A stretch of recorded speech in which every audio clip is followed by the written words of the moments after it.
Like, it doesn't matter. We all know there's going to be a disaster. And this is how you behave. And if you don't, you're out. Our political leaders are on doomed quests for vengeance. We could blow up the world with nuclear weapons. Jupiter won't care. Dogs aren't people. Oh, I didn't write it.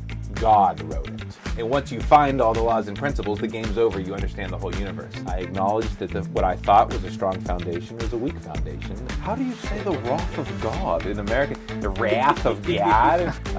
You're gonna die. You don't know when. It's gonna happen though. Guaranteed. Why don't you focus on that?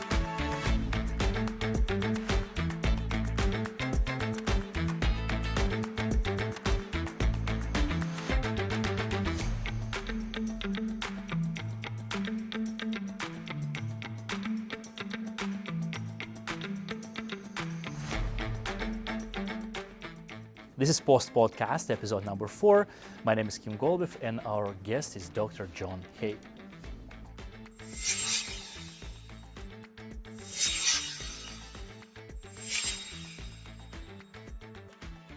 Dr. Hay has been a cornerstone of the UNLV academic community since 2013, shaping the minds of students and delving into the intricacies of American literature.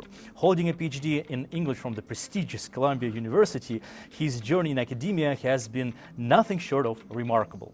Specializing in the literature of the 19th century, Dr. Hay's expertise is a beacon illuminating the works of authors and texts from a pivotal era in American history. Much of his scholarly pursuits have revolved around the theme of Apocalypse, a subject he has masterfully explored in the groundbreaking book Postapocalyptic Fantasies in Antebellum American Literature, published by Cambridge University Press in 2017.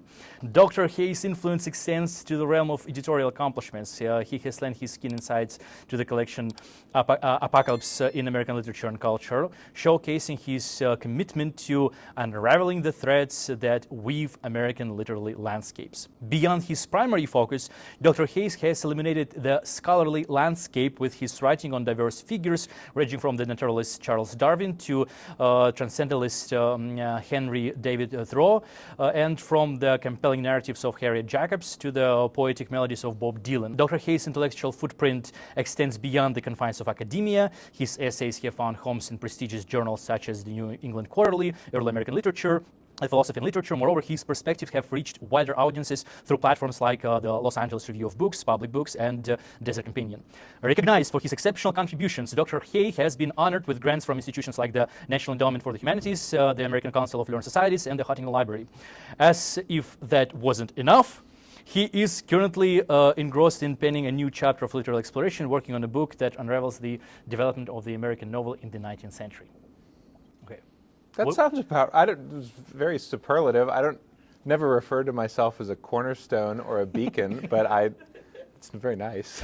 Okay. It's yes. not those things. The facts are there. That sounds right to me. Yes. Just for the record, was generated by ChatGPT. So whatever was out there, well, not our fault. I had a professor I remember in grad school who was British, and he used to make fun of the way Americans talk because he's like, you know, America. How do you say the wrath of God in America? The wrath of God? And he's like, you can't say that. Loses his The wrath. wrath, the wrath of God. The grapes of wrath. Yeah, the grapes of wrath. What is apocalypse? How much of that is a Judgment Day idea? How much of that is religious? How much of that is just doomsday? Well, I think our modern use of the word apocalypse is a combination of two quite distinct things.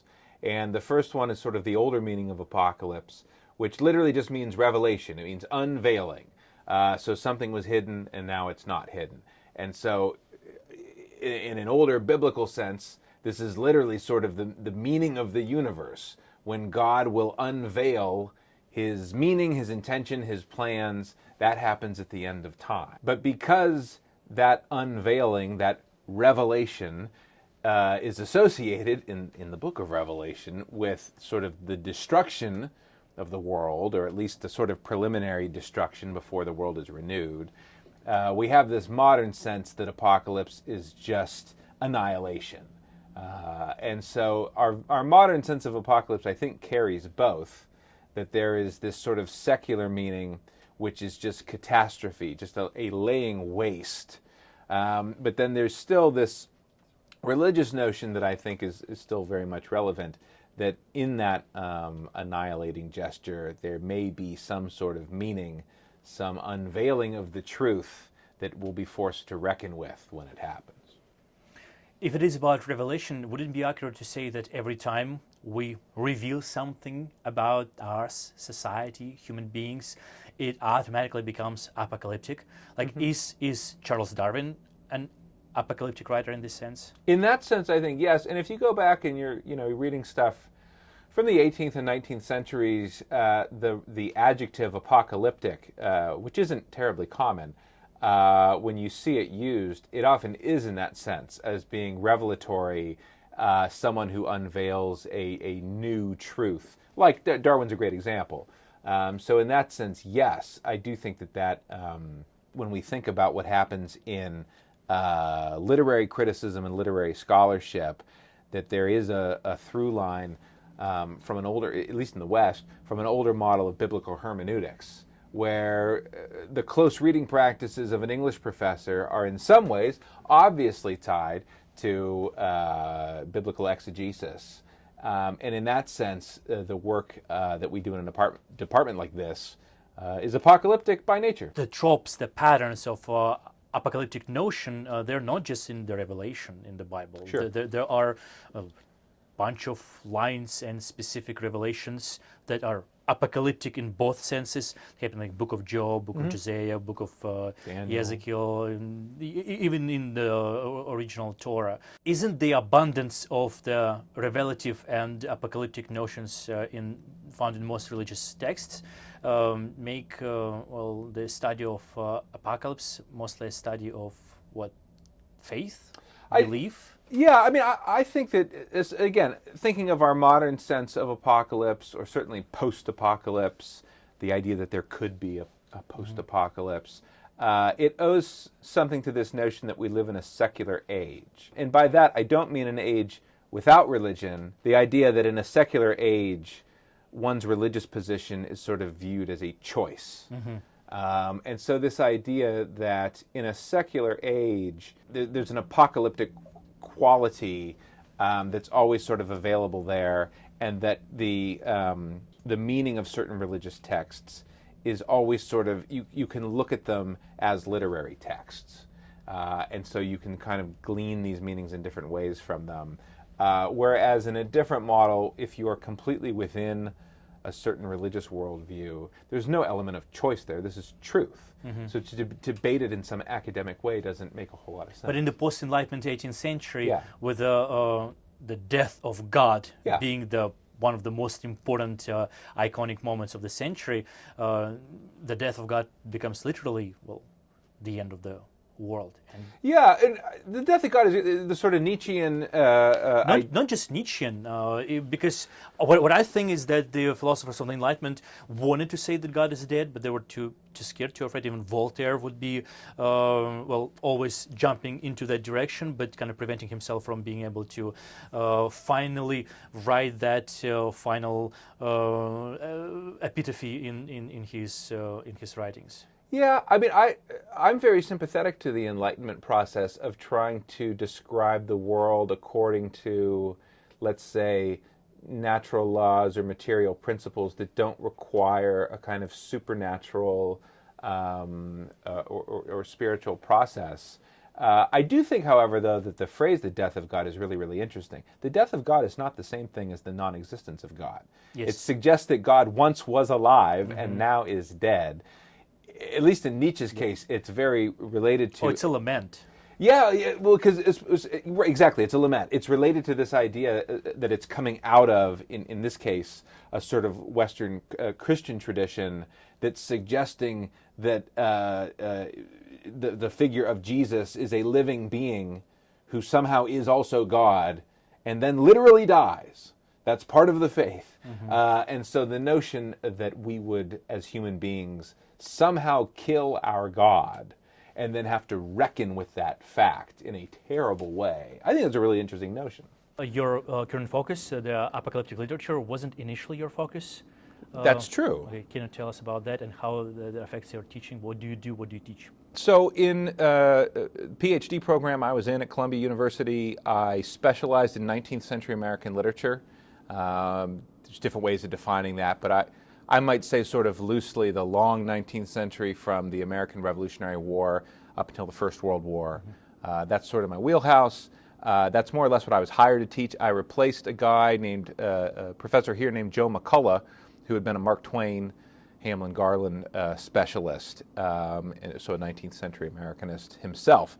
So I came in with the idea that I would be teaching a lot of 19th century American, and that was more or less how I had trained. In terms of the apocalypse stuff, it's true. What had happened to me was that when I was going through PhD program, a somewhat long PhD, it was a 6-year PhD program, MA PhD combined program, I had thought that I would be writing a dissertation kind of late 19th century American, a lot of fiction, a lot of novels, and I was very interested in evolutionary biology and the effect that writers like Charles Darwin and Herbert Spencer were having on literary folks.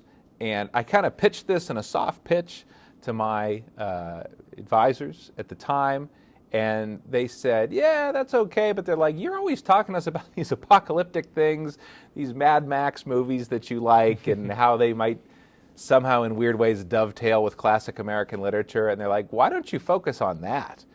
And I said, oh, I didn't think that was serious enough. So they kind of helped me to see that, and I spent some time thinking about a totally new dissertation topic that would be around the ways that 19th century, especially early 19th century American writers were imagining their world as a kind of post-apocalyptic environment, much in the way that we might think of these now sort of classic tropes from the Mad Max movies. And I'm actually quite convinced that they were seeing things that way 200 years ago. It's almost eerie how much what they were doing sort of presages these more popular contemporary film tropes we have now. So that was ultimately the project I went with, and that turned into my first book. And so I have done some teaching along those lines. Certainly the book that I wrote is a specialist piece of literary scholarship. But I've taught some of that stuff certainly at the graduate level, and I've mixed it into my undergraduate courses in different ways. But I didn't go into a graduate program thinking that I would be the apocalypse guy for 40 years. I like it, but I didn't sort of have that trajectory planned out. But just to be clear, apocalyptic literature, post-apocalyptic literature is not the same as utopian dystopian literature, right? Although there are some intersections. We can draw distinctions between those things. I would say I'm especially interested in post-apocalyptic literature because it seems to me that it's often defined in a really specific way. You imagine something like 99% of the human population somehow eradicated, disappears. There's a very, very small remnant left, too small to kind of keep the normal operations of civilization going. Buildings crumble, things fall into ruin, whatever. That's an extremely specific scenario that has been quite popular for a very long time. It involves no sort of science fiction novelty elements, new technology that we don't currently possess. It doesn't require any of that. It's a different kind of thought experiment. Nor is it a kind of doom and gloom, this is the end of the world, because this is the post situation. It's people who have already been through some harrowing experience, some terrible catastrophe, and now it's whatever's next. So apocalyptic literature is often a bit more set up as a warning. This is what could happen. We could all be destroyed if we don't de-escalate, with nuclear weapons, if we don't fix the climate, things like that. Not always, but apocalyptic stuff is often a warning. Dystopian is a pretty broad umbrella term, but that can involve all kinds of terrible futures, and again, tends to be used a bit more as a warning. What's interesting to me about the post-apocalyptic stuff is that it's often not a warning. It's just, no, this is what the future's going to look like, and so let's imagine what that could be. Sometimes framed as a warning, but in a lot of ways, I've seen plenty of post-apocalyptic films, read post-apocalyptic books where it wasn't even clear what the disaster was. Like, it doesn't matter. We all know there's going to be a disaster, and it's more the stuff afterwards that's interesting. Is it possible that one of the outcomes of this approach is the focus on ethics and human morality? Well, how do you live in a world without a lawgiver? How do you live in a world without a monarch? This is a huge modern problem, certainly in terms of politics, as you switch from monarchy being the norm in that sort of authoritarian government to democratic principles, and the idea that there's not one person there's not one pope who kind of sits there and tells everyone this is how you behave, and if you don't, you're out, you're done, you're excommunicated. It's a very difficult problem. It takes a lot of work. Suddenly, ethics becomes politics. We have to work at these things on a continual basis. And that's not easy, and it's very different from some of the traditions we've inherited, where you say, no, you just obey the authority figure. That's your job. So how do we understand and find proper moral guidance in the time of apocalypse? I think it's quite difficult. I mean, there's certainly an existential version of this where you say, you as the individual have a great responsibility to figure this out for yourself. And you can't sort of just abrogate your responsibility to another. And I find a certain nobility in that. But I do think that there is a crisis there. It's been going on for a long time. And I'm thinking certainly, I don't know if you're familiar with like Frank Kermode's famous book, The Sense of an Ending, but he's thinking about I'm also familiar with Julian Barnes with the same name. He's playing off of the title, yeah. And Kermode's notion, he was thinking about modernist literature and sort of what we might call like a late modernist, the sort of second generation modernists. Maybe you call them postmodernists, I don't know.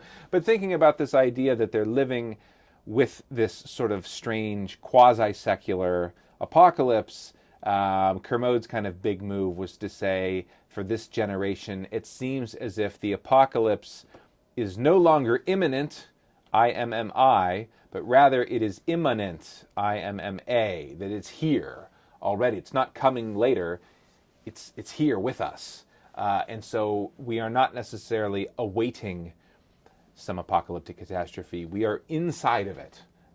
And whereas prior, perhaps more religious societies were preparing for the end, we are now in the end, and what do we do with that? But speaking about the recurring tropes and patterns, how many times did the world end?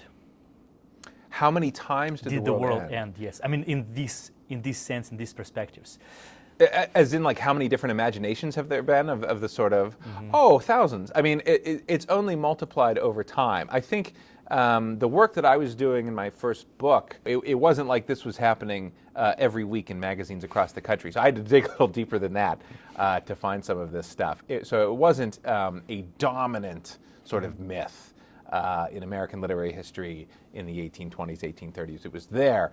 Nowadays, when you look at film and television over the last 20 years, I would say it is quite dominant. It's an extremely well-established genre of literature, of film, of television, of video games. Everybody knows what you mean when you say this is a post-apocalyptic novel. That's just not a question of, oh, what a bizarre subspecialty I've never heard of. Like, everybody knows what that means. I think my question kind of relates to this idea of the doom that appears to be happening again and again throughout different centuries, and especially with the events happening today. People get into this state of mind that the world is about to end, and I had this conversation with my wife, with other friends, and I was telling them, but imagine how people felt during the World War II, World War I. What about the 7 Years War in the middle of the 17th century or 18th century? And people would also feel that sense of the world ending, especially with Lisbon earthquake. So I guess that's my question. How many times that particular feeling that the world is about to end do you think is present there in literature and in literary works that is very evident and can be compared to what people are experiencing today? In that sense, I think it's nearly continuous. One of the fascinating things to me is that, let's say at the present moment, we're living in a time where, especially the threat of nuclear war, I mean, this is very real. You could easily imagine the human race being wiped out tomorrow It's not impractical to imagine that sort of thing. It could happen. Also, certainly we've just lived through a pandemic. You could imagine a worse pandemic. Climate change, these issues are well known to everyone. So in that sense, we could feel right now like, boy, I don't have a lot of faith that my grandchildren will live in this world. It could all be done. The more you go back and you read very seriously literary history, cultural history, the more at least I've become convinced they all felt this way. Now we go back and we think, oh, well, there was never really going to be an asteroid that killed them, and God didn't really plan on wiping out entire countries because they were sinful. Like, we don't think that now. But they were just as convinced 200, 300, 500, 1,000 years ago that their world was on the brink of collapse for entirely good, rational reasons. And I don't think that their concerns were any less serious than ours. And so, on the one hand, I do think that what we're dealing with, say nuclear war, is quite a bit more serious and realistic than what folks have dealt with hundreds of years in the past. But our own anxieties and concerns, I don't think are more intense. And so I feel great sympathy with writers in the past, even though they were dealing with different threats or perceived threats. I think their apocalyptic concerns were just the same. Why authors like Philemon Cooper, Mark Twain, Reid, and Haggard, and others are gradually being excluded from academic curriculums? I actually don't think that's true. Okay. I think that in a lot of ways, these authors have returned. Certainly with Haggard, I think. Okay. So why were they, if they were? Because, well, I think it is safe to say that they were at some point criticized a lot for, I know those reasons, but I just want to talk about them. The racial issues, social issues, ethnic appropriation issues, and things like that. Aesthetic issues. Aesthetic issues, things like that. So that would create a ground foundation for social criticism and a call for, well, at least ignoring those, as we said before, old dead white dudes. I think there are two moments that put pressure on authors. Let's say like Cooper, like James Fenimore Cooper. I think that there's one moment around the 1930s, 1940s. Earlier there, English departments are kind of wild, woolly places. There's a lot of weird, they can be very different from each other depending on where you're studying at an American university. And if you look at some of the sort of textbooks or big scholarly books that are trying to address American literature, there's a lot of the sort of I'm looking at my books now, I won't pull them off the shelf, but there's things like Vernon Lewis Parrington's Main Currents in American Thought, where it's just, I'm going to give you everything. And so Cooper's in there, so is everybody else. There's a tremendous variety of what might count as American literature. As you get into the 1940s and 1950s, and suddenly there are major books like F.O. Matheson's American Renaissance, there's this sort of modernist, sort of new critical focus on a much smaller canon. These are the greats, and as teachers in higher education, it would behoove us to make sure that we're sharing with our students a very selected canon of the best. And we're going to read their works very closely and pay attention for all the wonderful things that they're doing. So in that moment, there's a lot of exclusion going on, because just because something's popular, because it was influential, it's like, well, that doesn't make it the best. And so there's a lot of culling to create a sort of canon in this mid-century moment, let's say around the 1940s. This sort of comes back again in the 1980s, 1990s. Sometimes this is called the Canon Wars in the United States English departments in the early 1990s, where on the one hand, there's a movement in the new historicist critical practices to start saying, let's take a look at historical texts that had been neglected because they weren't sufficiently literary for modernists, for new critics.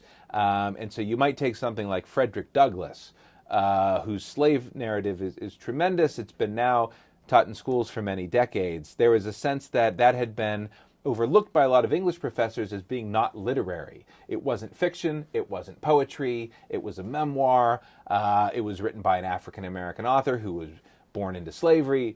And so there's a lot of sort of rescuing in English departments of lots and lots of texts that were somehow considered not literary or not literary enough by an early generation. Now they're brought back. There's reconsideration of books like Uncle Tom's Cabin, which was sort of considered not terribly artistic. It was very political at its time, and then rescued sort of in a way in the 1980s and 1990s by saying, yes, it was political. It was the most influential novel of the century. It was, how could we not And speaking about the other side of the world, in translation, it was one of the most famous works in huge. Yes, outside the United States. So there is a movement, I think, to do that and to say a lot of these authors we've neglected as being not literary enough. We're going to bring them back. We're going to expand the canon quite a bit. At the same time that's going on, though, there was a lot of work within English departments to be critical and say, some of these authors that we have been teaching, and especially, the old dead white men, let's look at them again critically and are they all that good? Do we really want to keep celebrating this very homogenous set of writers again and again and again? And that's where someone like James Fenimore Cooper you might look at, to the extent that he was still being taught. Folks looking at him and saying, a lot of this is quite racist. A lot of this is quite dull. These aren't the most exciting books for undergraduates. It takes a lot of work to try to promote it and say, yeah, when you first read this, it might seem kind of dull, but let me jazz it up for you a little bit. And saying, so maybe an author like Cooper, at that moment it was being said, isn't worth it. Let's work on resurrecting more interesting authors from the same milieu. What happened to Jack London? I need to tell you about my story, because authors like Jack London, Herman Melville, Ernest Seton Thompson, Reid, Fenimore Cooper, Haggard, what else? Raphael Sabatini, and a bunch of them. They were the people I grew up reading. They were such a great part of my personal history, and not just mine, but in the entire geographic region. You're reading Sabatini. That's funny. Yeah. Like Scaramouche. The Odyssey of the Captain Blood, and all of those works were. Every kid read them. It was how we learn about the West. It was how we understood you. Yeah. And when I came to the United States, one of the shocking things to me was that no one reads those authors.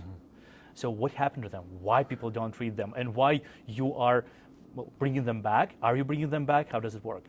Yeah, I think so. There's sort of a short answer and a long answer to that. I'll start with the short answer. So I believe Jack London, at least if you go to sort of the Jack London house and listen to, I can't prove this, but I believe he is the most widely read American author in the world, in translation, or at least was, fairly recently. One of the most revered American authors in the post-Soviet Union region. Yes, especially, translated into Russian, but also over 100 languages, I believe, his works have been translated into. And so in that regard... bunch of films, sorry to interrupt. Oh, yes. Many, many films.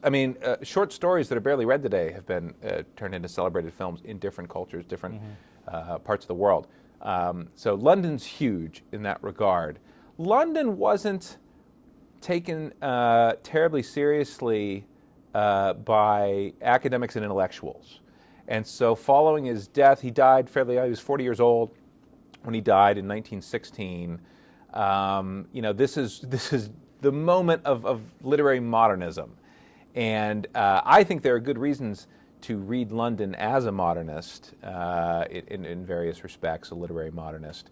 But really, he doesn't fit all that well with T.S. Eliot and Virginia Woolf and James Joyce. He doesn't seem to be part of that milieu, and certainly in a social sense he was not. And so I think academics and intellectuals, these are books for children. They're written at what we would now call a lower sort of grade level for reading, for literacy. And so I think he was sort of easily dismissed as a children's writer, what we might call now a young adult writer. He was upfront about some of this. He did explicitly write for youth magazines during his life. And so it was very slow in terms of his sort of acceptance into academia. But there were a number of folks, academics, who did prize his writing. In the middle of the 20th century, they tended to be sort of more political left-wing academics who were saying this guy was a socialist organizer. He wrote a lot of really important sort of left-wing political works during his life. And so there were academics that really wanted to focus on those elements of Jack London's career. By the late 1970s, early 1980s, you did have kind of a core group of folks who held tenured or tenure-track academic appointments in English departments who were really championing Jack London's work. And that group really helped to kind of bring London back into the fold and say he was doing a lot of interesting things. We can write a lot of really interesting scholarship attending to what he was doing. And there were certain scholarly trends in English departments in the 1980s into the 1990s to sort of resuscitate the reputations of American writers who were very, very popular while they were alive, but haven't always been taken so seriously by critics and academics. And so a certain rise in the stature of popular writers has helped Jack London, I think. And so he is being taught, he's been part of, let's say, the Norton Anthology of American Literature, which is one of the biggest textbooks that we have in American literature in the United States. So he's not been forgotten in the United States, but he's certainly not taken as seriously here as he is in a lot of other countries in translation. Harriet Beecher Stowe was a great example because, I had a really funny experience when I just moved to the United States because I think in my American Survey course, I approached my professor and I said, like, why are we not reading Uncle Tom's Cabin? And Sure. the way she looked at me was like, well, because it's not appropriate to read this book anymore.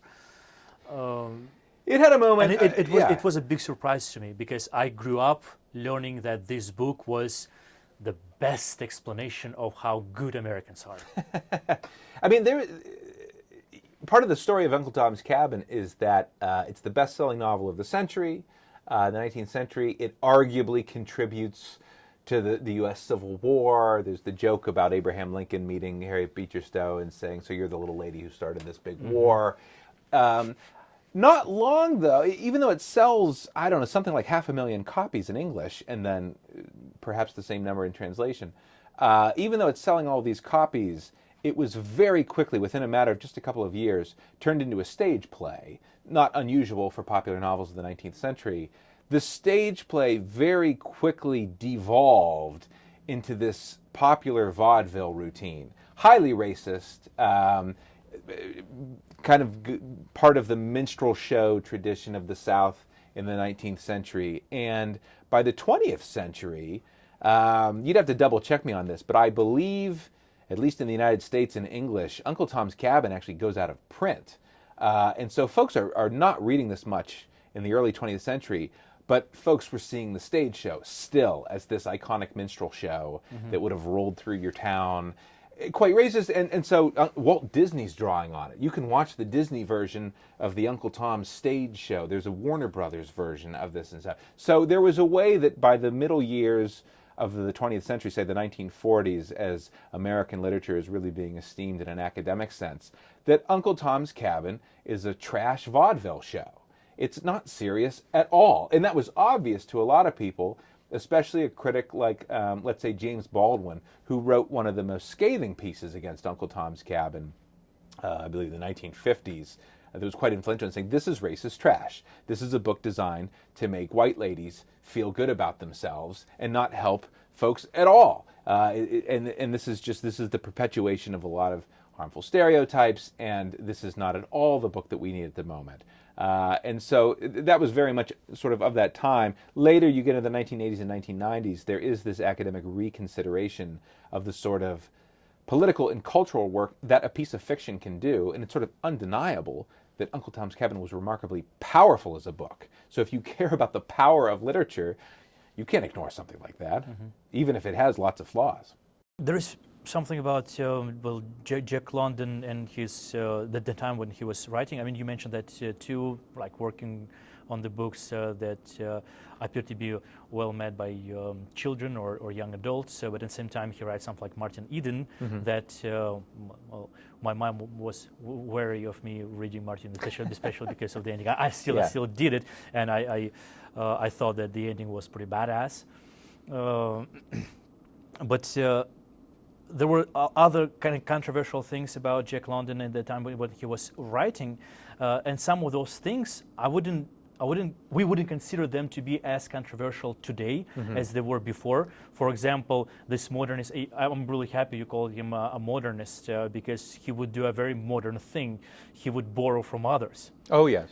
And today that would be considered intertextuality, to follow like Christie's philosophy and Christie's idea on this postmodern approach. So should we focus more attention on how modern Jack London is then? I think so. That is my own my own primary interest in Jack London, is that I think, he unfortunately dies young. He dies in 1916 at the age of 40. Had he lived to be 80 years old, that means he would have died in 1956. That's an entirely different kind of career, even if he's not publishing very much. He would be there when T.S. Eliot gets his Nobel Prize. Exactly. He would be very much in that same sort of group as Hemingway and Faulkner and these others. So I think his early death forced him into a different sort of generation than he necessarily belongs to. And I do think that he was interested in a lot of writing techniques and different approaches to his fiction that could be associated with literary modernism. I should also say, look, he was accused of plagiarism quite a bit. And sometimes he would even acknowledge that. Yes. And folks who spend a lot of time with his work know he published a tremendous amount. I mean, he was averaging 3 books a year. It's not all going to be great. And there's a lot that is not terribly valuable. Most folks working with would say, yeah, this book's not a winner. Don't assign this in your core, whatever. But I do think that taking a scholarly perspective on what he was doing also allows us to say we don't have to just pick a short story, say this is great, let's assign this in our courses. We can say there's something interesting about focusing on the career of a writer who was so prolific that there's something to be said to looking at it in the aggregate and saying the output itself is doing certain interesting things. Just to be able to write that much on so many different topics in so many different ways and so many different venues. We don't always attend to that, I think, as scholars, that there's a certain amount of volume that can be impressive, and you might think about what it's doing and who it's reaching, especially when you think about it going around the world, not just it's published in New York, it gets a few reviews, but thinking this has long afterlives and spreads out all over the world. But speaking about this involvement, even on a state level, not directly, but Jack London kind of got into a conversation, I would even say an argument with Theodore Roosevelt regarding the nature fakers controversy. Yeah. What was his relationship with state, and what does it mean for state? What I'm curious about is in the landscape of America at that moment that the president can get into the details of nature writing in literature. What does it mean? And like president would publish an article about that.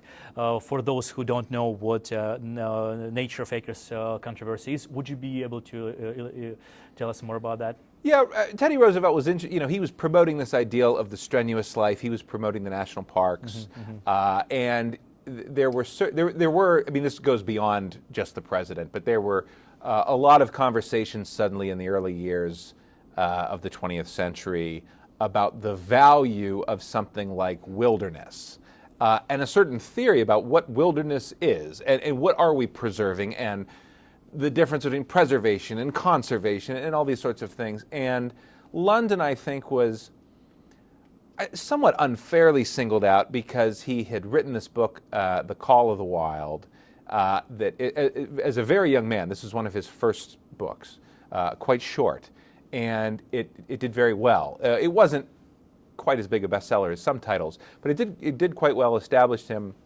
as a writer with a national reputation. And, it's largely told from the perspective of a dog, and so gives a dog a certain interiority that we might not always do. And so it was an easy book to criticize once it had become quite popular, as saying, like, you're giving a dog an interior life, you're making a dog seem like the protagonist of a novel. Isn't that a step too far? Dogs aren't people. And so it sort of allowed itself to break out of that. I don't know that conversation was really all that significant from a literary point of view. But there It was going on for like 7 years. Oh, yes. People would exchange articles in major newspapers and journals. Yeah. I mean, the president will get involved. There were a lot of very aggressive opinions about how we should be responsibly characterizing nature and plants and animals and all this sort of stuff. And so London was sort of because of his somewhat sudden fame, he kind of just became a spokesperson for a certain attitude. He too led that kind of Roosevelt strenuous life. He was very much seen as a guy who had been a sailor and a gold prospector and a man's man and that sort of stuff. And so, yeah, that conversation was kind of going on about a whole host of peripheral elements like masculinity. And from my point of view, there's a little bit of silliness involved there. But yeah, at the time, folks took it really seriously. Was it one of the reasons he was so popular in the Soviet Union, because he was considered to be as anti-state and more on a socialist level? I see what you're saying. Yeah, I don't know. London's politics are a little complicated. Again, I think because he died young.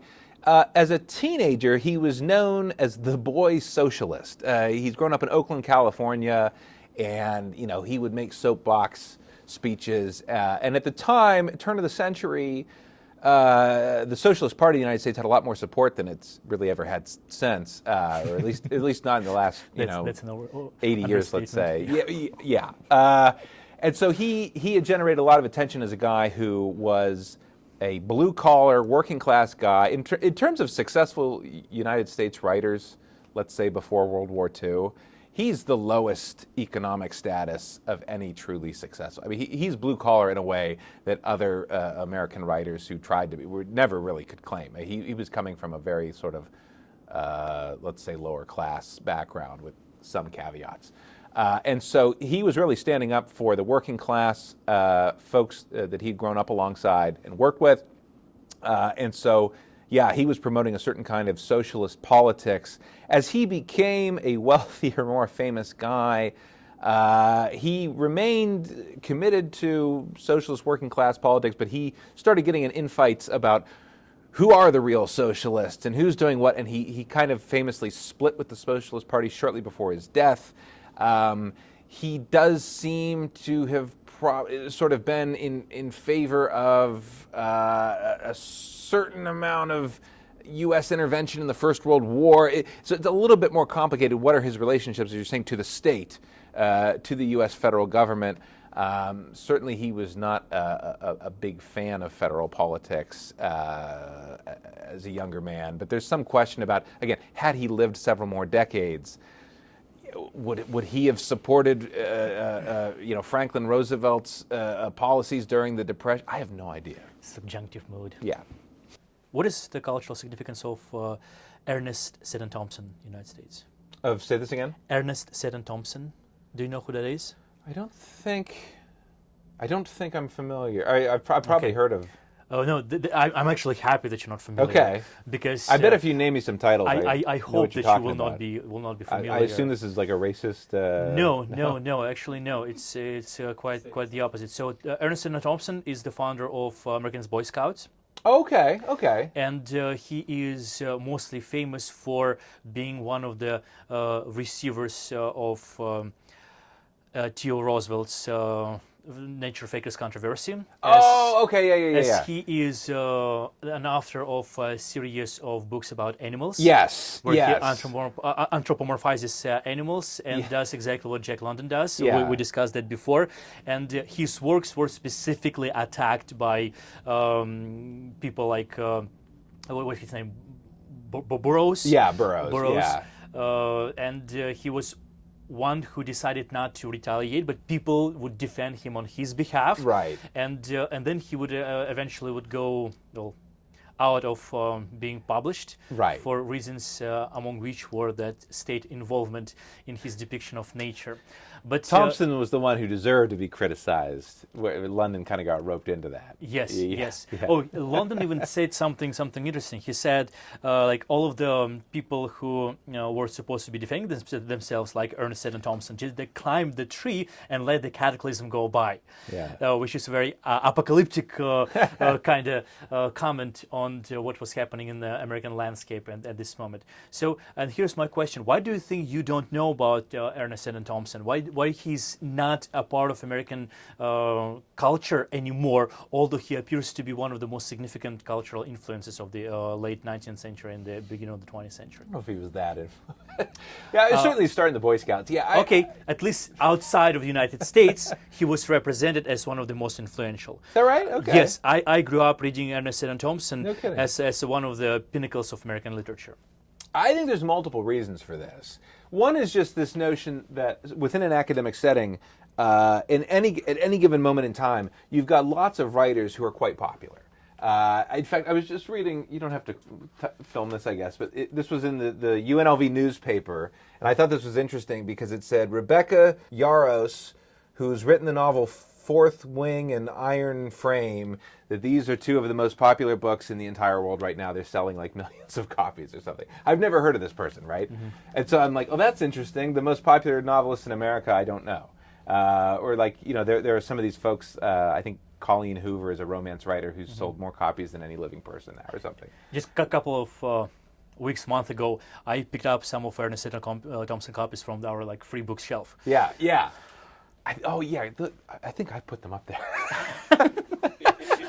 This is hilarious. No kidding. Yeah, I sort of got them from a friend, and I didn't need them. Thank you. I have them now. Now they're yours. Because they're like first editions or something. No, they're not first edition. But anyway, this notion that there has always been for quite a while, very popular authors whose works have not really been picked up by the Academy for various reasons. Some would argue that this has actually been accelerated over the last few decades, that there's been this rise of a distinction between literary fiction on the one hand and genre fiction on the other. The prominent critic Dan Sinekin's sort of been making this argument recently that this is sort of amped up since 1980, this distinction. So yeah, I do think that there's this notion that just because an author was quite popular at some time over the last however many hundreds of years, there's no guarantee that prominent critics and gatekeepers and teachers and academics have necessarily said, yes, and I'm going to teach this work. It will be part of my class. It will serve my purposes in doing this. So there are tons of popular writers who just no one's ever heard of. In terms of why would it be popular in other countries, there's also notions about copyright. Copyright laws have changed over time. Some writers, it's much easier to kind of take their works and reproduce them in various ways because their books are either not under copyright or sort of not under strict copyright protections, whereas other writers very much protect their work and will not let it out into other venues. People would be surprised how recent copyright laws are. Yes. It's like, well, a couple of decades, even less than that. Well, it's a little. What's complicated are there are differences between national copyright and international copyright. International copyright goes back about 125 years, but it's complicated because all the different countries have to buy into it. It goes back 150 years, especially with Dickens being responsible for making some of those laws happen. But he was trying, yeah. He was Mark trying. Twain was trying Mark very Twain hard. was trying, yes. But and still, it didn't help very much. Yeah, it was. Well, it's hard to enforce any international laws, let alone smaller, things like copyright laws. And so there's also issues about what counts as copyright. So in sort of what I study in 19th century American literature, there was really very little, in some cases no, copyright on newspaper articles. So if my newspaper prints something and you have a newspaper, you can just steal it from mine. There's no the law that will prevent you from doing so. And so there are various ways in which certain authors experience a certain prolific quality of replication, in part because there's just no copyright protection. This is also something that comes up a lot now with living authors. Which ones are willing to let their works be reproduced for free or for cheap in things like literary anthologies? If you talk to, say, Dr. Kelly Mays here, who edits one of the Norton anthologies. She will tell you that there are some authors she'd love to include in the Norton anthology who won't give their work away for free or for cheap. I mean, they pay, but won't give their work away for certain rates. And so they will not have their works taught in excerpt form in Norton anthologies. Well, they're not going to be read by as many college students then. And they might be okay with that, but there are ways that writers who are a bit more willing to give their work away might experience more replication. That's not necessarily the same thing as reputation, though. And so it gets complicated. In the book that you're currently editing, The Sea Wolf, he brings Omar Khayyam into conversation a lot. I mean, one of the things that Wolf Larsen loves is rubaiyat. And there is this one rubaiyat that I remember by heart since I was a kid, but of course I remember the Ukrainian version of this rubaiyat. Therefore, I'll read the English translation, I mean, not translation. You get me. What without asking hither here it went, and without asking whither here it hence. Oh, many a cup of this forbidden wine must drown the memory of that insolence. So he appears to be focusing on the idea of obsession, and knowing your other focus of interest. I want to talk to you about obsession. So what is obsession? Is it healthy? Is it not? Do we need to be obsessed in our line of work? And how would you discuss obsession if I was your student? You may use some literal examples I think you're already thinking about. Yeah, obsession usually has a negative connotation. So in that sense, be careful about advising someone to be obsessed. Maybe my favorite literary example would be Captain Ahab in Moby Dick, who has what Melville calls monomania. He is obsessed with one thing. He has a manic obsession with destroying the white whale that took his leg. So yeah, I should be careful about that. But I really like Captain Ahab, not as a model human being, let's say, but as a really great literary character. And I do think, I don't know if this is what you're gesturing toward or not. Yes, that is. Okay. In terms of, let's say, my profession as a college professor, sometimes there's a debate that comes up, a very good debate, about whether it is best to see an academic appointment as essentially a kind of 40-hour-a-week employment. I'm an employee of an institution. I work 40 hours a week. I get health care and salary and whatever.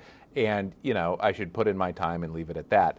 Others would say that this is a vocation, that it's more closely linked to something like the priesthood, that this is a kind of full life commitment that one makes to the profession, to academia. I've kind of painted that in a weird sort of black and white way. But between those two, I am a little bit more drawn to the idea that my career is a vocation that I've sort of been called to via my own disposition.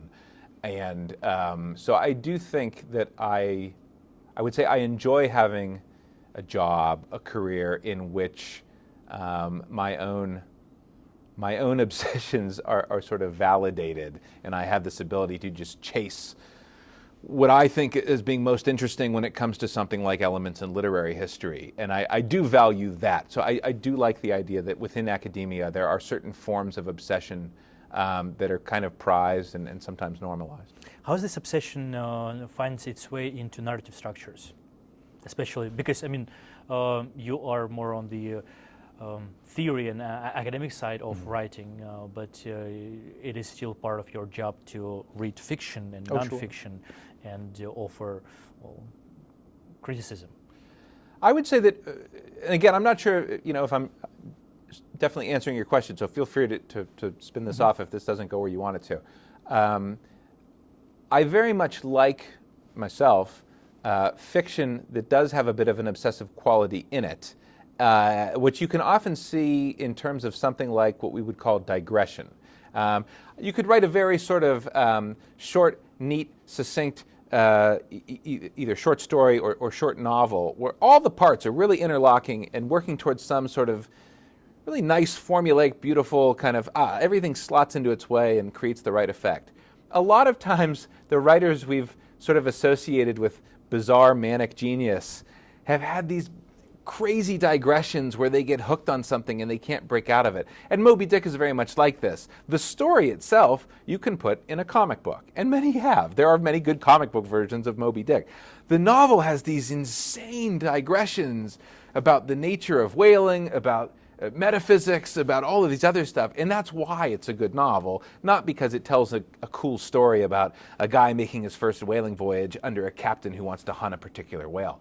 And so I do think that there are the novels that I really get the most, really get a kick out of, are the ones that have elements where the novelist ends up on some strange digression where it's just, I've become so obsessed that I'm going to sort of break what might be considered a normal form and just go off in this weird way because I can't not write this. It's something I have to do. That's very appealing to me. Isn't there some form of an apocalyptic paradox that we were just discussing as rewriting it back? So we talked about apocalypse, the idea of the new ethical guidance that helps people navigate through the understanding of the end of the world. And then those ethical grounds and moral implications often are linked to taking out important ideas out of press based on something that in a different type of apocalypse, like today, is no longer acceptable in the same light. For example, this is why Ernest Seton Thompson is a great example, because his controversy had to do with anthropomorphization of animals and making it too human, too close to what a human should feel like, too different from what they believed actual animals are and what actual animal psychology is. And it was based, the president got involved. I wanted to underline that again. And it was based on the idea of ethical appropriateness. Today, in posthuman understanding of what it means to be human and how we approach literature, theory, one of the postmodern Foucauldian suggestions that whatever is happening right now, whatever we see, whatever tools we are utilizing right now, they will already at people's disposal back in the year. So now there is this paradox where, again, in the period of apocalyptic significance, and now anthropomorphizing that animal would be actually not just a good thing, it would be the correct thing to do. So why that is happening, what does it mean for our contemporary ethical guidance and standards, and isn't that just an example of, because many people would feel that I'm talking about these like ambiguities of time, but I'm not. I'm talking about, and I'm not talking about nothing is real too. I'm mostly talking about what if there is something tangible in all of the discussion of apocalypse and the changing times that can be still used and pinpointed as the only valid and tangible thing throughout the times. Like, is there something that's not really actually ever changing? That's a big question. I think there's something to be said for the ongoing relevance of apocalyptic rhetoric when it comes to something like uncertainty. That we are, to be human on some level, is to deal with a certain amount of uncertainty. Similarly, there's age-old questions about the human condition and the knowledge of your own mortality. You're going to die. You don't know when. It's going to happen, though, guaranteed. And so there are questions like that, very, very fundamental human questions. That a certain degree of apocalyptic rhetoric will always be relevant. And I think for a lot of folks, it makes sense to have a certain degree of humility in thinking that there will probably come a time in your life when something will be revealed to you and it will force you to take a different perspective. And you have to be open to that. And it might mean big changes in how you understand everything. But a responsible, mature human being has to be ready for that and has to be ready to say, yeah, there's a certain contingency upon which I hold my beliefs, because there may come a time when those are challenged and it is not appropriate to cling to them by all means, but rather to pivot, to shift, to say, I acknowledge that what I thought was a strong foundation was a weak foundation, and I have to acknowledge that and move on. Jack London called it criticism in regard to the controversy we discussed before towards him homocentric. What does it mean? Anthropocentric approach, I think he means by homocentric, of always seeing human beings as being at the center of the universe, that everything is for us, and that to the extent that the universe has a narrative, that we are the main characters in that narrative. And then it's good to sort of step out of that a little bit. And London was really big on this idea of doing the sort of, he liked thinking about deep time, he liked thinking about cavemen, he liked thinking about this huge, many, many thousands, if not hundreds of thousands of years of trajectory of evolution. He liked thinking about the deep future when people would go into outer space and evolve into other species like Olaf Stapledon style. And so I think he was a bit more committed to that idea that the planet doesn't care about you all that much. The universe doesn't care. There are good reasons to have human stories, but it's not somehow just a fundamental truth of the universe that you, the human being, are the important one. So the apocalypse is the very idea of anti-humocentricity? I don't think so. I think you could make that argument. I actually think that there is quite a bit of homo or anthropocentrism involved in apocalyptic discourse. Certainly in the older religious rhetoric, that this is a story of God revealing his ultimate meaning to his human creation at the end of time. And in that sense, there's a way where you could easily think, no, the apocalypse is all about a story in which I eventually will be vindicated as a kind of chosen one. And that it might seem like I'm an insignificant person right now, but come the end of the world, we're going to find out that it was all about me all along. So I don't think it's necessarily anthropocentric. There's is it NK or MK? NK Jemison's fifth season starts with I think it's called an epigraph at the front from a character that says that when people say it's the end of the world, it's not actually the end of the world. The planet's usually okay. Right. It's just the end of people. And so that kind of in court, and the whole thing's about apocalypse, seasonal apocalypses and cyclical apocalypses. We could blow up the world with nuclear weapons. Jupiter won't care. Another world. Yeah. In the same time, many of the themes and topics we discussed so far, like Darwin's sociological aspect, Marx's social elements, and what we talked about in terms of what Jack London saw, Herman Melville saw, they are often, and I can name several philosophers like Rossi Braidotti, Francesco Ferranda, they call these ideas anti-humanist as a precursor to this split into posthuman and transhuman, where transhuman is the continuation of the Enlightenment idea of the Enlightenment and the better, cooler, and more amazing human, where the anti-human side drives us towards the deconstructing of the term human, in a way, not just rejecting the homocentricity, but replacing homocentricity with something that, and again, that kind of brings me back to the question about Ernest Seton Thompson, because he was doing exactly that. He would unify a human and an animal and the environment and the technology available to him at the same time.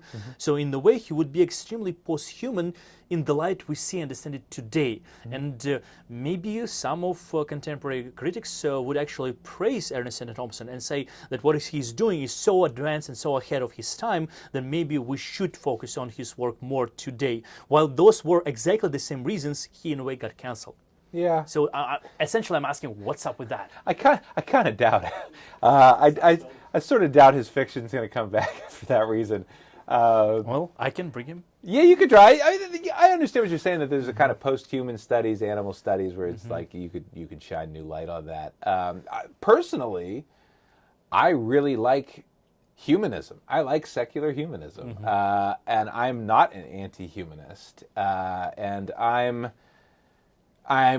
willing to take an interest in certain kinds of post-humanism, but I'm an old-school humanist. I think human beings are great, and I like I like the challenge, the old school Enlightenment challenge of thinking about a certain kind of humanism and taking humanity quite seriously and giving it an element of nobility and thinking about how that might work if stripped of certain kinds of older, let's say, religious commitments. I'm not opposed to religion, but thinking of things in a humanist framework, I think, is a noble project.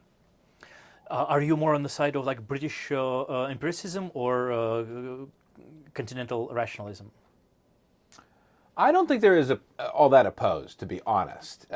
Depending on, because those categories can be so big. It has to do with the way knowledge is formed and the bind and muddy dichotomy. One is more dualistic, one is more monistic.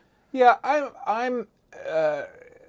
If you put a gun in my head, I would say the empiric route I'd be a little bit more in favor of. However, I think empiricism is not a it's not a sort of open and shut case.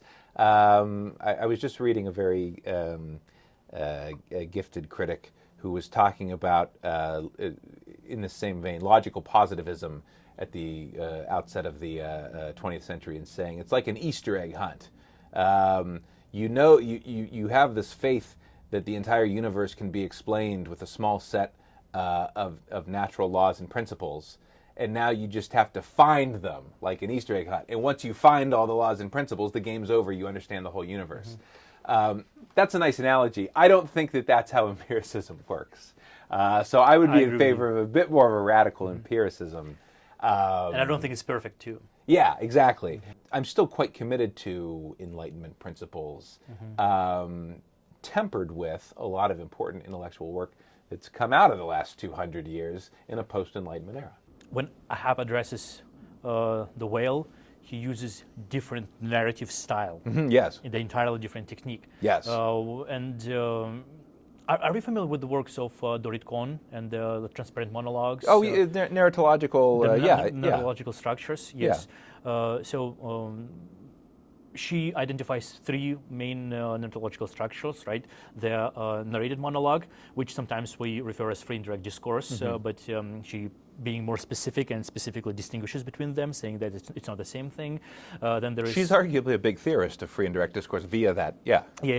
And she also addresses this idea of quoted monologue and psychonarration. Can you explain us more what it means and how that changes our understanding of characters, their psyches, their literature, their psychologies? Sure.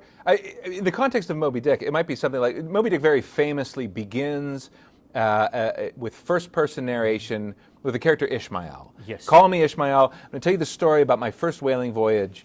I tried to think of a funny joke to start our conversation with this specific line, but I failed, and ChatGPT It's a great first line. It's a amazing, terrific yes. line. Sometimes when I teach the novel, I set it next to, I shouldn't record this because I'm going to forget it, but the first line of Charles Dickens' Great Expectations, which is something like, it's long, so I can't remember the whole sentence, but it's something like, my parents, you can find it, my parents christened me Charles, Philip, whatever, but by nature I have shortened it, it was shortened to Pip, and so therefore you call me Pip. It's a long way of saying my name is Pip. And, Melville reduces this to 3 words in an imperative command, call me Ishmael.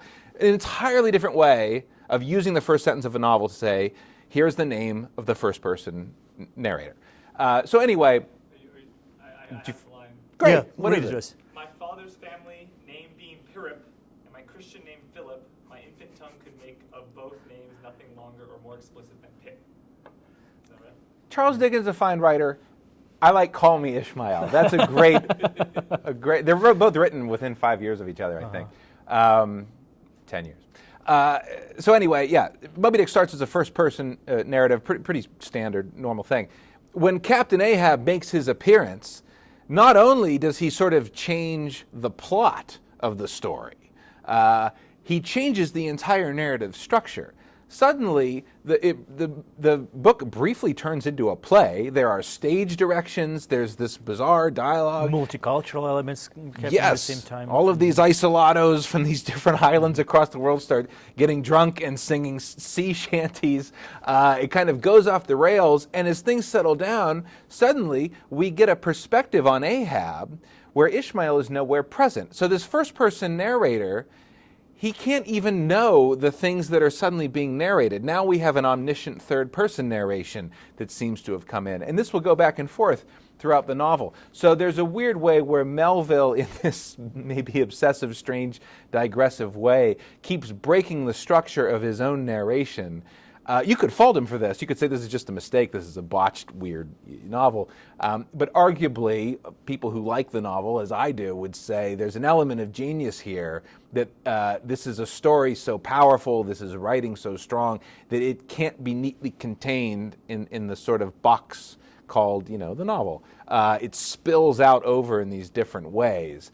And so that kind of approach to these sort of multiple narrative perspectives, multiple registers of discourse, I think, certainly wasn't appreciated in its day. A lot of people would say that Moby Dick really came into its own in terms of its current reputation in the 1920s during the so-called Melville revival, which maybe not coincidentally was a time when modernist fiction was being appreciated for all this sort of experimental. You're snatching words from my, because that's exactly what I was going to ask next. But doesn't that make Melville really a modernist? Yes. As there is this blur between the past, the present, and the future that affects identities and somehow informs the development of social issues and their recognition and their remedies. Yeah, I think Moby Dick's a modernist novel. Okay. And that's why people. No wonder it wasn't that popular when it was just written. Yeah. Okay. So what does it say about time? What does it say about our understanding of time? One of the interesting things about Moby Dick is it's hard to place it in time. You have it's published in 1851. You have this narrator, Ishmael. It's a little unclear. He's saying, some time ago, I went on this voyage. It's a little unclear. Is he a 60-year-old man saying 40 years ago when I was 20, I went on this voyage? Is he saying like 3 years ago I went on? It's not really clear. I think most folks would say he's probably writing somewhere in the between 5 and 15 years ago kind of thing. There are a couple chapters in the novel where Ishmael sort of references a present moment that is removed. He seems to have ended up in Ecuador at some point after the voyage of the Pequod. He seems to have gotten a lot of tattoos at some point after the voyage of the Pequod. So we know things happened to him afterwards. There's a famous element in the literary history here where the novel was first published, I think, a month or two in advance, published in London before it was published in New York.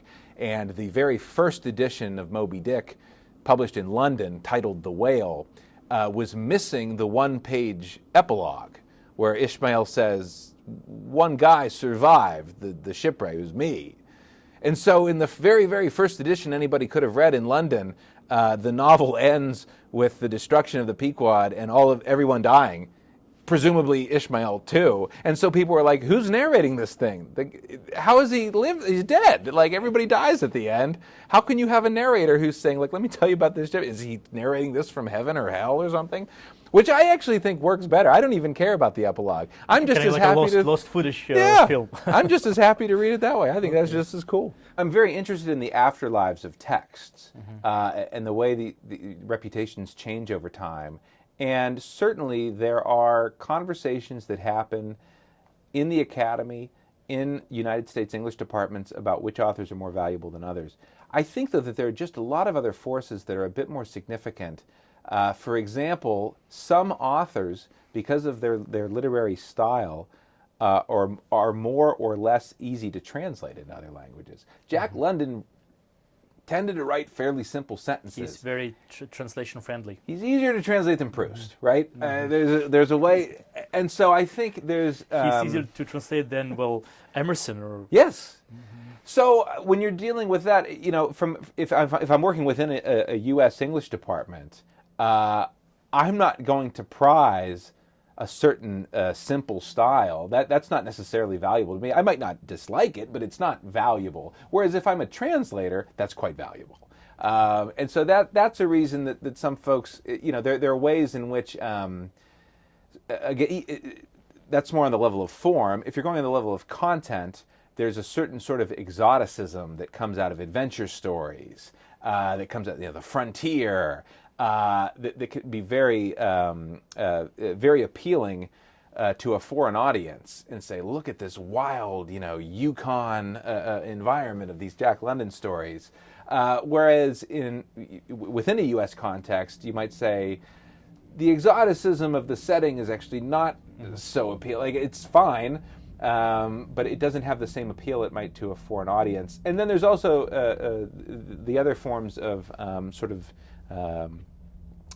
adaptation, film adaptations, television, any kind of media, where, like you're saying, if a couple of filmmakers get a hold of some things, suddenly that film in that language becomes a huge touchstone for that culture.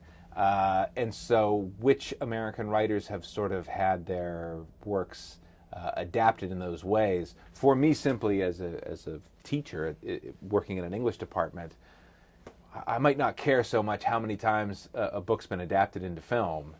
But in terms of cultural popularity, that's a huge metric of whether something's going to be known to a general audience or not. So what does apocalypse gain or lose in translation as a concept?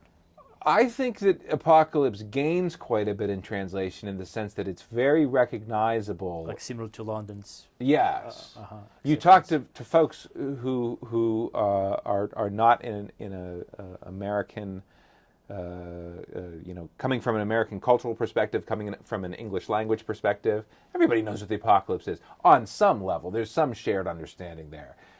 So I think that's quite accessible. If I'm talking about experimentation with free and direct discourse, now we're having a much more academic conversation. That might not translate all as well in many different spaces. Very sort of simple lesson in narration. You've got first-person narration. It uses the first-person voice, I or we, tells a story in that way. Typically, the narrator is either the main character or a significant character in some sense. I'm telling my story. Mm-hmm. You've also got third-person narration, he, she, it. He's doing these things, she's doing these things, they're doing these things. Oftentimes, not always, the third-person narrator is a kind of omniscient narrator. I'm the storyteller. I have no personality. I'm just narrating for you these events that happen to various people. One person, many people, not me.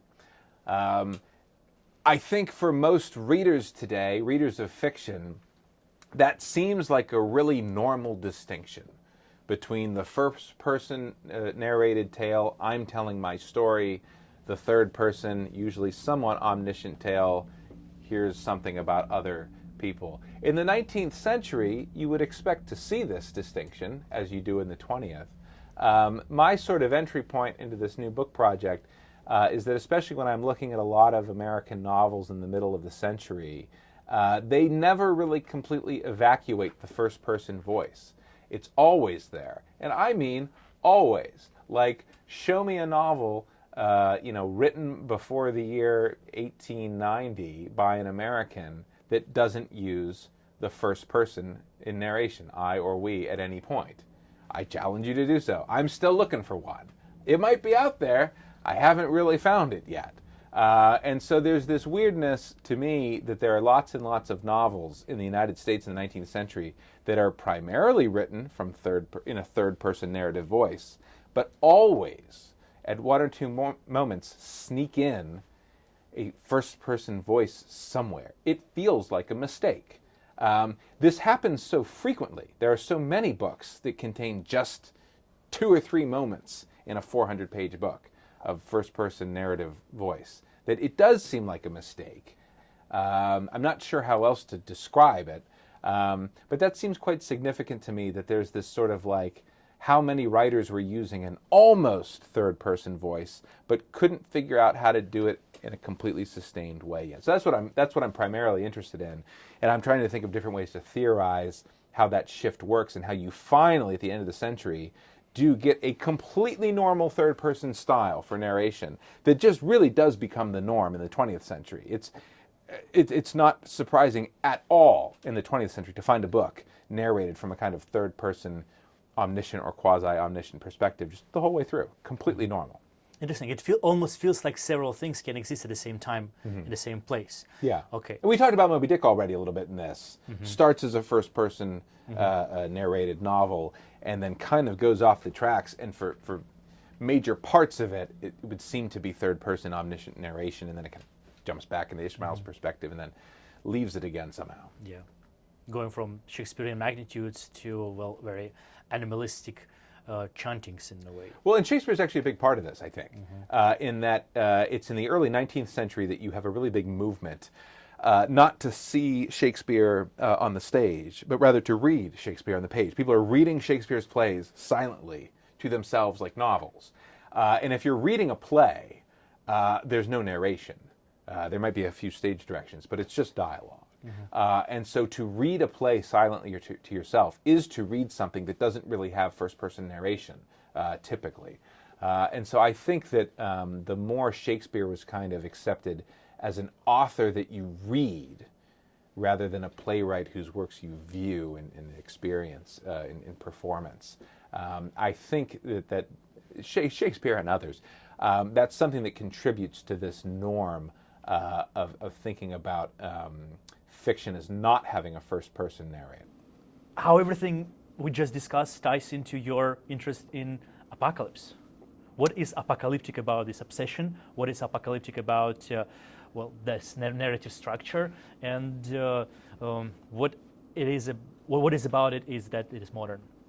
I think Moby Dick, I think, is obviously apocalyptic, in the idea that it's a story set at sea, you're on a ship with 30 guys, that's it.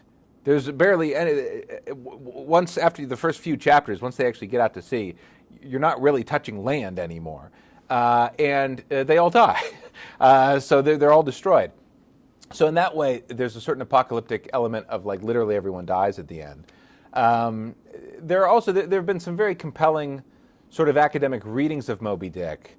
I'm thinking of a very famous one by the Harvard professor Alan Heimert, for example, where there's this suggestion that the 30 sailors on the Pequod are analogous to the 30 states in the Union in 1851 in the United States, and that this was very much a novel that was supposed to be about the ship of state and where the United States was heading. And in fact, this has become, over the years, one of the most sort of famous ways people will name drop Moby Dick is to suggest that our political leaders are on doomed quests for vengeance. In that sense, I do think that there's a way that it's very easy to read Moby Dick as an apocalyptic warning that when your captain, your whoever political leader, authority, is no longer being a pragmatic leader, but is taking on some kind of quasi-religious, spiritual, is on a crusade that is extremely dangerous, and that we should work perhaps democratically to stop such things from happening. I see, and maybe not expose some writers as nature fakers. Sure, yeah. So how do we tell a story today, a story that is not homocentric, apocalyptic without the non-revelation part of apocalypse, and a story that at the same time includes other aspects of our environment, like the land, the animal, the sea, the technology? I don't know if I want to read that story. I mean, yes, I think there are certain kinds of experimental fiction that have tried to do this, that have tried to take different perspectives, that have tried to write in a way that evacuates narrative or parts of narrative of human perspective. Personally, I'm not terribly, you give me the story of a rock, I don't care. You can do it. Maybe I asked you Maybe you wrongly. No, I thought that was our conversation would be leading us to it. It would be like writing a new Moby Dick in 21st century that would follow these structural patterns. Wouldn't you agree? Or maybe I'm asking structural questions patterns that would evacuate it of human perspective? Not human perspective. Okay. No. Okay. I'll reread this question. Okay, How yeah. do we tell a story that is not homocentric? Because what we were describing in terms of having different voices is making it less homocentric. It makes it more about, unification of different perspectives and different I see. ideas. So not centering on a Not human centering on individual. single individual. Yes. Okay, yes. okay. That's what I meant. I was thinking Yeah. humanity more No, broadly. no. Okay, yeah. I meant the single individual. Yes. Yes. So let's start over. Sure. I'm going to ask this question again. How do we tell a story that is not focusing on a single individual? How do we tell a story that is apocalyptic without the doom element of the apocalypse? And something that also includes the sea, the animal, the Moby Dick, the Ernest Seton Thompson's Black Fox, and Jack London's White Fang at the same time, that would be valuable and important for today's society, while it still addresses technology. So I think it's a cool question. I was so scared when you said I don't want to read this. I was like, why? That's the book I want you to read. No. I think what you're describing is the novel. Yes. I think the novel as a genre is good at this. Which is to say, unlike other forms of storytelling, the novel it's big. It's not something that you read in a single sitting. It demands a re-entry as a reader. You have to hold a lot in your head. Novels lend themselves to not just the representation of an individual, but the representation of a society. The social novel, the network novel. It's about seeing how different things relate to each other, switching between perspectives, switching between sometimes modes of narration, but certainly discourses. The novel is heterodiegetic. It's taking on these different sorts of languages and perspectives and personalities. And so in that sense, I think to be a reader of a novel, rather than just, say, lyric poems and short stories, is to be reading something that is not homocentric in an individual sense, but is more sociocentric, and gives you a wider view in a way that I think is helpful. Does it appear to be prevalent in our modern society today, this idea? I think so. I think that there's a sense that the modern novel does incorporate certain kinds of differences in perspectives. I think, you could talk to a fiction writer about this, and they might have some more opinions than I do, I suppose. But if you look at a lot of contemporary fiction, there are a lot of works, well-received, prize-winning novels, that tend to have this form of each chapter is kind of a different character, and often told either in that character's voice or from that character's perspective, and the characters sort of slowly interact over the course of the book, like a Seinfeld episode, and then they kind of come together in the end. That's been a sort of a tried and true formula of a lot of contemporary fiction, I think. So in a way, I'm saying that it's not experimental, it's normal nowadays. But that might not have been the case 150 years ago, let's say. So I do think that there's a way that this decentering work of the novel has become quite normal. Now, what you've also been suggesting about non-human perspectives, that's a little bit more out there. I don't know. I mean, I can think of some works that are maybe trying to do a bit of that. So I think it becomes quite possible on this model just because the idea of, and this chapter will be different, and this chapter will be different, and this chapter will do something else. So it's not hard to think that... It is difficult to become non-allegorical when you do that. When you bring the anthropomorphized animals, like the waterfront down, it would be a great example. Well, I think it's something too random example, you take something like The Grapes of Wrath, and there are these sort of interchapters that read like a somewhat biblical voice that takes this giant perspective of the way that the humans traveled across the continent over time, almost a geological perspective in some of these things, in the voice of the all-seeing God. You get that in fiction a fair amount. That's not unheard of. And that takes a very different view of the human level, where I am a kind of invisible voyeur that tells you about the goings-on of everyone around me. Revealing. Yeah. The apocalypse. Yeah. The eye in the sky, the Sauron looking through everyone's eyes. Yeah. For the game, I came up with like 2 trivia questions that I wrote myself, and then the last one is a limerick written by ChatGPT, because there was a man from Nantucket was a really inspiring line. Of course, unfortunately, there is no such line. And that limerick is about a person you may or may not know. You're gonna guess who that is. That's funny. I've been trying to teach my 4-year-old the genre of the limerick. He doesn't quite get it yet. He's a little interested. Yeah, but it would be a limerick by artificial intelligence. So. Right. I also heard the other day that Tom Petty, I like Tom Petty a lot. He was apparently a big fan of limericks. Okay. Some of his song lyrics are very limerick influenced. Yeah, we'll put it here. That's going to be interesting. So, I'm even going to show you some pictures. So, you may review these. For now, I'm going to put them on a screen. Look at these pictures. So, this is just a geographic setting for the question. It was the last film made in the USSR, and it was the first film to be produced in the modern Ukraine. A series of the most important scenes were shot in the Crimean Mountains, specifically the place called the Valley of Ghosts, to resemble the geography of Central American jungles. Guess which of the books written by the authors we've discussed today was adopted as a screenplay? So which of the books we've discussed today? Or of the authors we discussed today. Of the authors. And this is supposed to take place in Central America? I'm trying to think, who have been reading the Central America?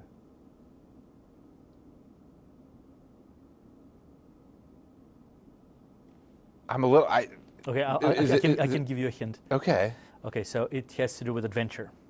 Okay. I'm just going to guess Jack London. I'm not. Yes, so Jack London. What is the Central American Jack London? Are we thinking of the same Central America?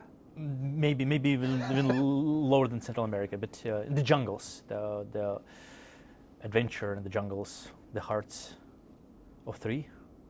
Oh my goodness! Okay. Top of the south. Let's reshot it. No, I'm very good. Yeah, I'm so sorry. No. I'm actually I'm trying to pull out the This is London, one of the less known. Right. Books by That's why I'm him. trying to pull it out in my head. I can't recall the exact plot. That's why I was just curious in the significance, and the cultural significance on the other side of the world, because this is like, imagine the significance of the last film made in the USSR. I mean, I didn't know the that. very first film to be made in Ukraine. One country started making it. It was the Soviet Union. Different countries ended up producing this film, and it was made in the places where I'm from. So very interesting.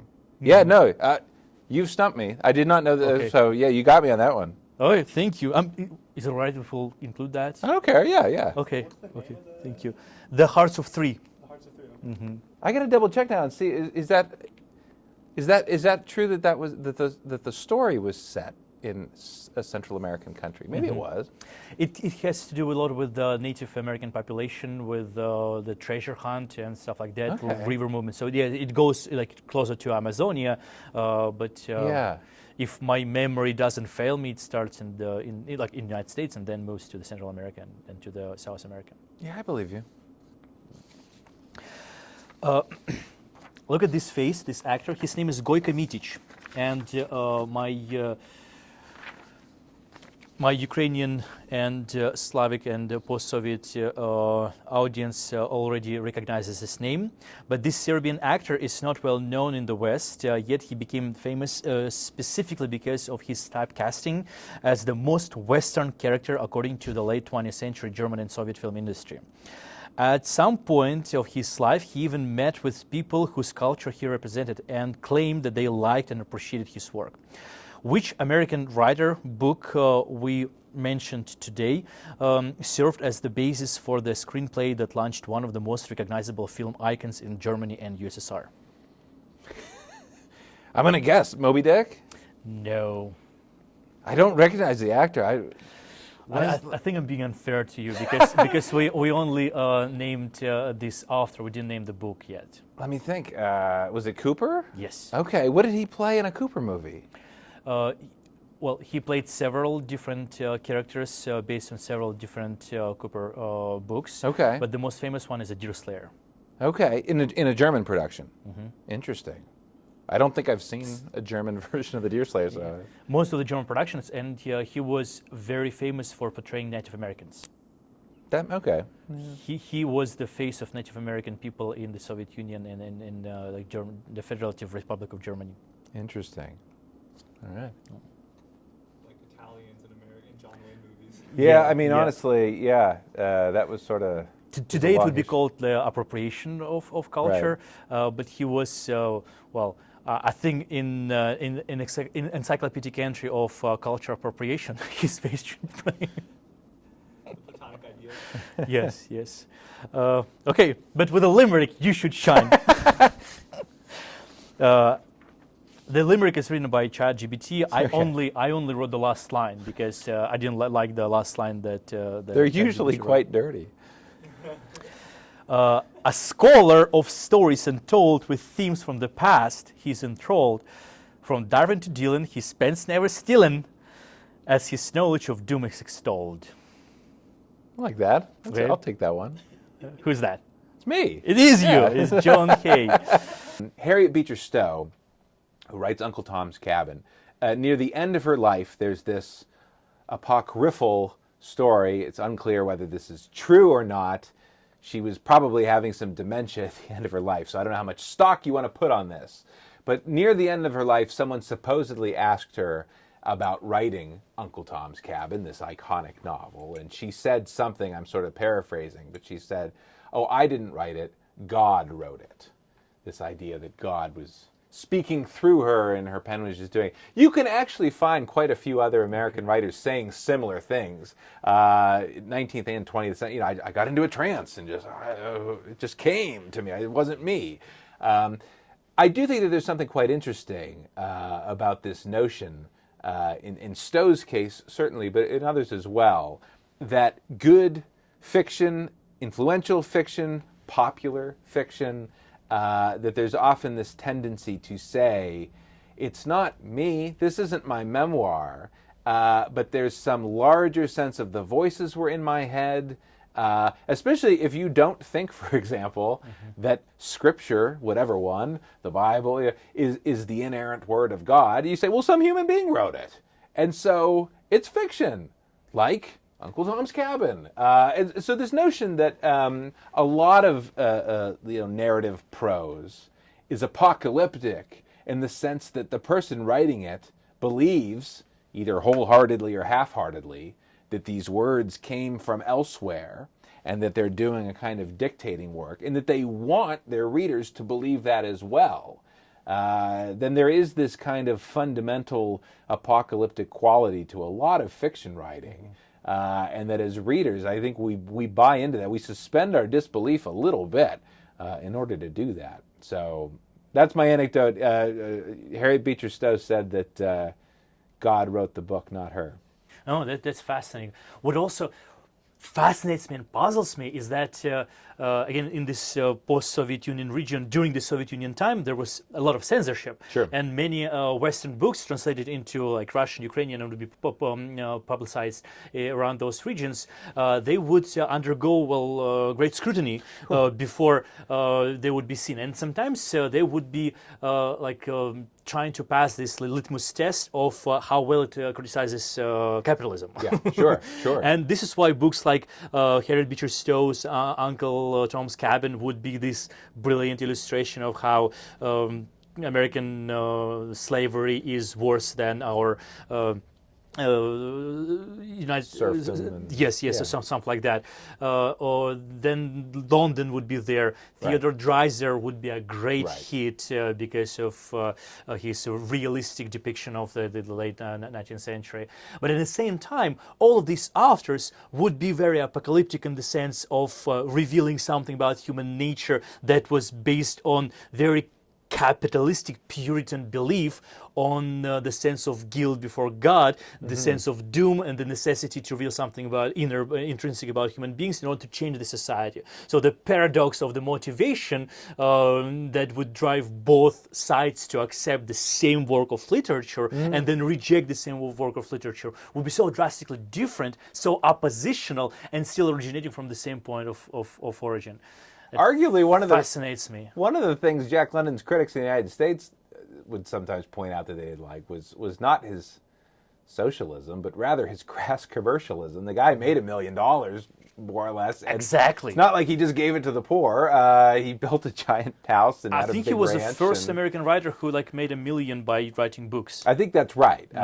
So people have often pointed this out as this weird conflict in London. That on the one hand, he's this working class socialist. On the other hand, he's a millionaire capitalist. And he was very savvy about some of his business deals and making a lot of money.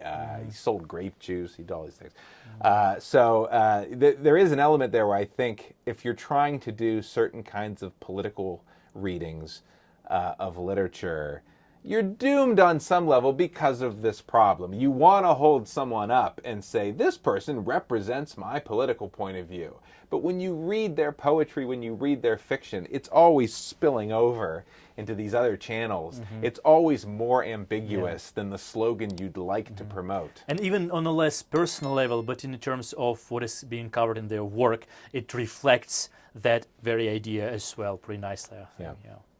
I'm going to ask you a series of questions, short questions. You don't have to answer in a short manner. You can take as much time as you need. Okay. So Martin Eden or Wolf Larsen?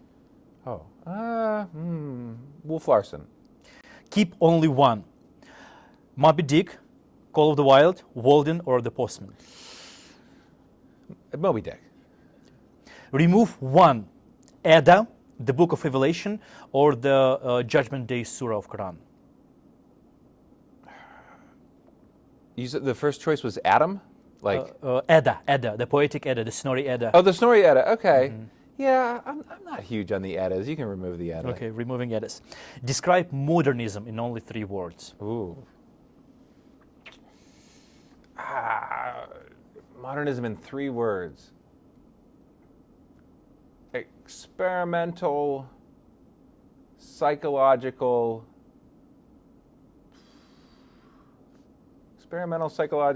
and sociological. Pittsburgh, New York, or Las Vegas? Say that again? Pittsburgh, New York, or Las Vegas? New York.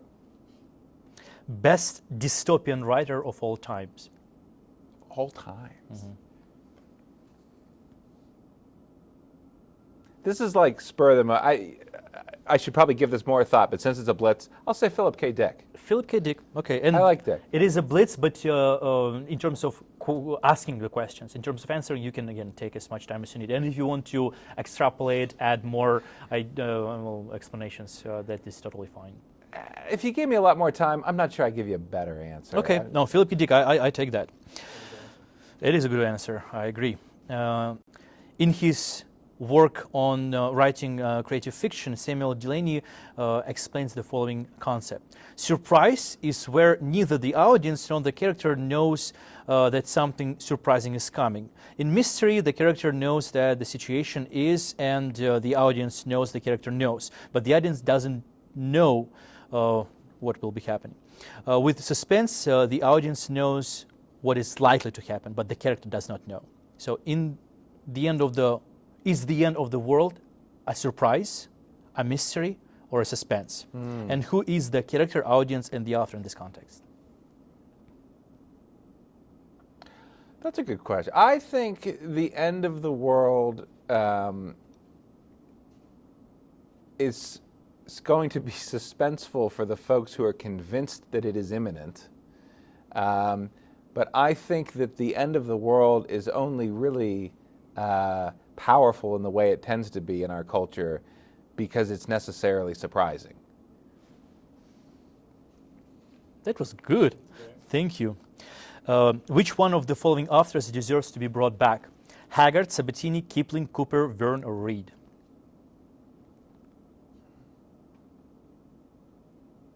Reid? I wasn't expecting that. No, I'm thinking. Of all those, I'll say Verne. Jules Verne could use a little bit of resuscitation. What does it mean to be human today? I'll take that seriously. I think to be human today, that it means it's going to be in an antagonistic relationship with technology. And so to be human is to not be some sort of inhuman that we might associate with, say, technology or artificial intelligence or something like that. So I think to assert one's humanity today is to do so in some sort of contradistinction with these various technological forms we have.